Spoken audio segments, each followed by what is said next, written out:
Salut, j'espère que tu vas bien. Aujourd'hui, une nouvelle vidéo sur la formation en initiale vs la formation par alternance. Alors, faut bien savoir quelque chose, c'est que moi, même si je suis dans une formation par alternance, dans le passé, j'ai voulu aller en initiale. Et je pense que c'est une vidéo faite pour toi, si t'es intéressé de 1 par l'alternance, et de 2 si t'hésites entre alternance ou initiale. Ou bien si tu sais pas trop ce qu'est l'alternance. Je pense que si c'est le cas, cette vidéo est aussi faite pour toi en fait. Et faut bien savoir un truc, c'est que moi, à la fin de mes études justement en DUT, j'ai voulu m'orienter vers une école d'ingé par... Non, c'est pas par apprentissage, mais en initiale. Alors, pourquoi est-ce que j'ai voulu m'orienter vers ce type de formation, la formation à temps plein, aussi appelée la formation initiale? C'est pour une raison simple, mon environnement.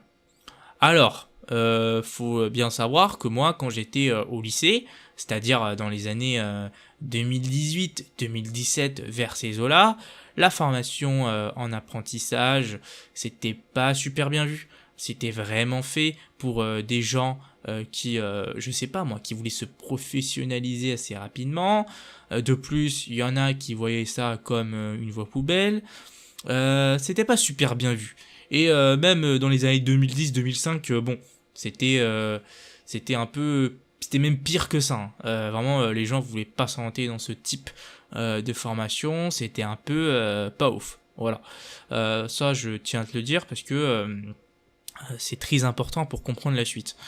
Alors moi après mon DUT, j'ai voulu aller en initiale, mais jusqu'à la fin vraiment, hein, vraiment, hein, jusqu'à la fin je voulais m'orienter en initiale.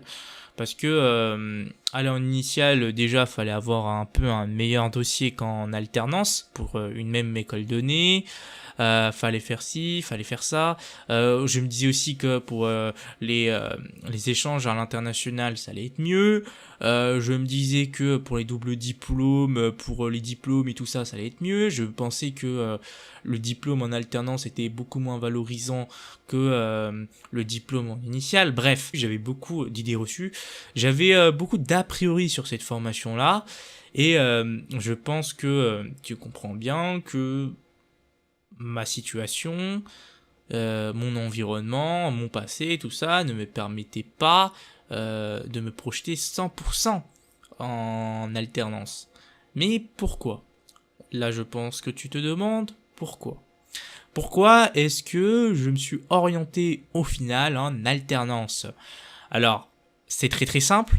C'est parce que moi, quand j'étais dans le train, en train de retourner chez moi, bref, je faisais un truc. Et ce jour-là, ben justement, j'étais en train de regarder mon téléphone, j'étais sur YouTube, et là je tombe sur une vidéo école d'ingé en initiale vs école d'ingé en alternance, un truc comme ça. Et je clique sur cette vidéo, et là je tombe sur quoi? Je tombe sur deux étudiants qui débattent sur s'il faut faire une alternance ou sur s'il faut faire une formation à temps plein. Et justement, la personne qui défendait la formation à temps plein avait des arguments, mais pas les arguments que je recherchais. C'est-à-dire que la personne disait que c'était assez scolaire. La personne disait que ça ne changeait pas de notre routine habituelle.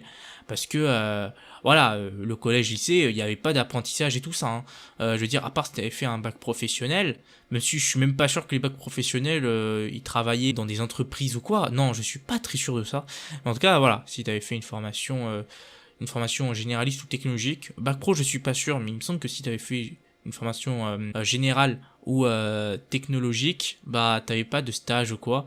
Donc bref, donc la personne justement te disait que ça ne changeait pas de notre routine habituelle, que on avait des devoirs classiques, que voilà quoi, on avait aussi une vie étudiante assez riche, une vie associative, parce qu'il faut bien savoir qu'en école d'ingénieur, ou même école de commerce, il y a une vie associative assez grande, assez forte par rapport aux universités en général.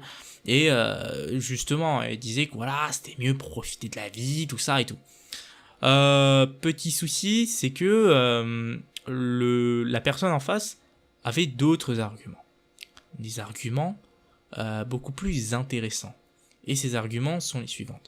Alors, le gars disait quoi? Le gars disait, déjà, j'ai plus d'expérience professionnelle. J'ai un salaire. J'ai déjà un peu ma place dans l'entreprise. En général, c'est vrai que les entreprises aiment embaucher leurs alternants à la fin.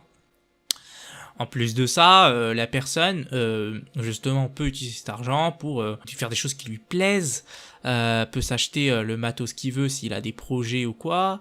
Il peut faire pas mal de choses, hein. En plus de ça, aujourd'hui, si tu es en entreprise et que tu as une CSE, tu as pas mal d'avantages. Donc vraiment, c'était assez intéressant ce qu'il disait. Justement, moi qui pensais que on avait un diplôme moins valorisant, comment dire, qu'on avait des doubles diplômes, qu'on n'avait pas le droit au double diplôme et tout ça, bah en fait, j'avais un peu faux parce que si tu fais certaines formations par alternance, tu peux avoir des doubles diplômes et tout ça, hein, c'est pas un souci. Après, faut bien savoir un truc, faut bien savoir que oui, certaines écoles offrent un diplôme différent aux initiaux et aux alternants, mais c'est pas pour autant que le diplôme de l'alternant est moins bien valorisé. Voilà. Même si aujourd'hui ça se fait de moins en moins, hein. En général, les alternants ont les mêmes diplômes que ceux qui sortent d'une formation à temps plein. Voilà. Donc maintenant que je t'ai un peu raconté mon histoire, je t'ai un peu fait un story time et tout ça, je pense qu'il est temps de passer aux choses sérieuses, c'est-à-dire de donner les avantages d'une formation par apprentissage par rapport à une formation en initiale, et aussi à un peu donner des avantages à la formation par temps plein, parce que bon, il faut être un minimum objectif. Je suis peut-être en alternance, mais je vois bien qu'il y a des choses qui vont pas dans la formation par alternance. Je suis pas là pour te vendre une formation ou quoi. Tu peux faire soit l'un soit l'autre. C'est toi qui vois, c'est toi qui décides. Mais je suis juste là pour te donner un avis et pour t'informer. En vrai, c'est plutôt pour ça que la vidéo existe, hein. Donc maintenant, quels sont vraiment les avantages que moi j'ai vus? Parce que oui, moi je t'ai parlé du mec et tout ça qui faisait une vidéo sur oui machin, l'alternance c'est bien parce que machin, mais là je vais te donner mon avis à chaud d'un étudiant lambda. Alors déjà, si tu veux te faire des sous, c'est très très bien, voilà, parce que en fait les gars ils te vendent quoi en général? Ils disent expérience professionnelle et tout ça, mais on va pas se mentir, il y a beaucoup de gens qui sont là pour les sous, c'est très important, c'est aussi important que l'expérience professionnelle et tout ça. Voilà, donc tu te fais des sous, voilà, ça c'est sûr. Ensuite, t'as de l'expérience professionnelle, c'est-à-dire que à la sortie de l'école, tu peux te faire embaucher plus facilement dans des entreprises que si tu avais fait juste des stages ou quoi à temps plein. Même si, faut arrêter de dire des bêtises, hein, si t'as fait un stage super stylé à la NASA ou quoi, ou dans une très grosse boîte, c'est très très bien vu, hein, voilà, c'est pas pour ça que on va te rétrograder ou quoi.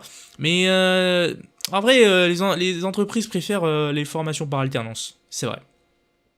Ils préfèrent recruter des alternants parce que le gars, vraiment, c'est un gars qui a déjà été formé et ils ont, comment dire, ils vont prendre moins de temps pour le former.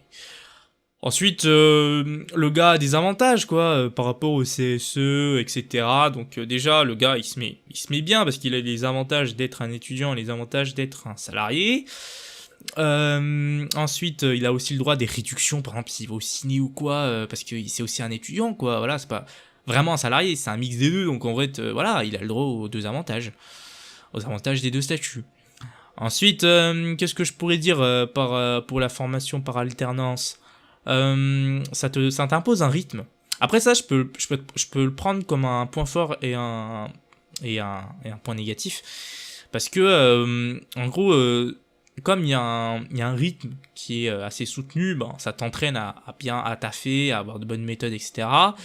Mais en même temps, bon, c'est vrai que c'est chiant si tu veux un peu profiter de ta vie en école, etc. Parce que ça, faut bien le savoir. Si tu es dans une formation par alternance, tu seras beaucoup moins présent à l'école. Donc, tu auras une vie associative plus réduite que ceux qui sont à temps plein. Mais c'est pas pour ça que t'as pas le droit de t'amuser, de faire des soirées ou d'avoir une vie associative. Après l'entreprise, si ton entreprise est située à côté de ton école, tu peux très bien aller à l'école et profiter de la vie associative, c'est pas un problème. Ensuite, il y a aussi tout ce qui est bourse et tout ça. Après, si t'es boursier, c'est vrai que t'as pas le droit à la bourse. Donc après, tout ce qui est logement crous et tout ça, oublie parce que t'es alternant. Donc voilà, faudra aller voir d'autres types de résidences étudiantes. Après ça, c'est vraiment pour ceux qui sont boursiers. Qu'est-ce que je peux dire d'autre? Je peux dire que si tu veux travailler, ben t'auras du travail. Bon, travaille à l'école, hein, voilà.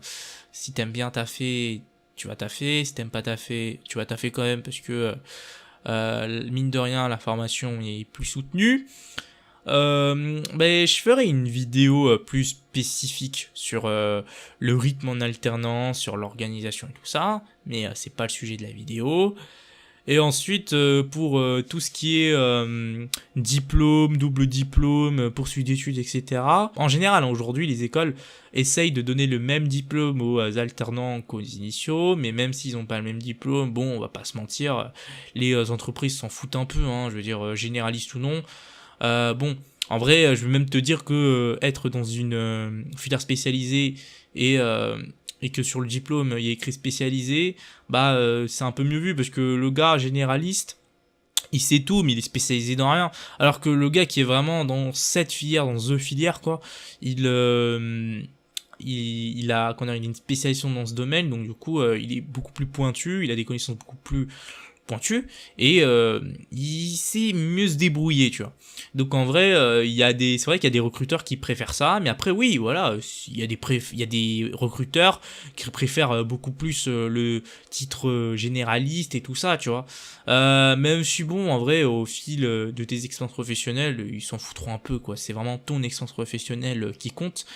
Après voilà, pour devenir manager, tout ça, c'est un peu mieux vu, je pense, généraliste, mais bon, en vrai, tu peux quand même devenir manager, hein, c'est pas ça qui va t'en empêcher. Tu peux très bien faire des doubles diplômes et ou tu peux très bien grimper les échelons au fur et à mesure, quoi. T'es quand même ingénieur.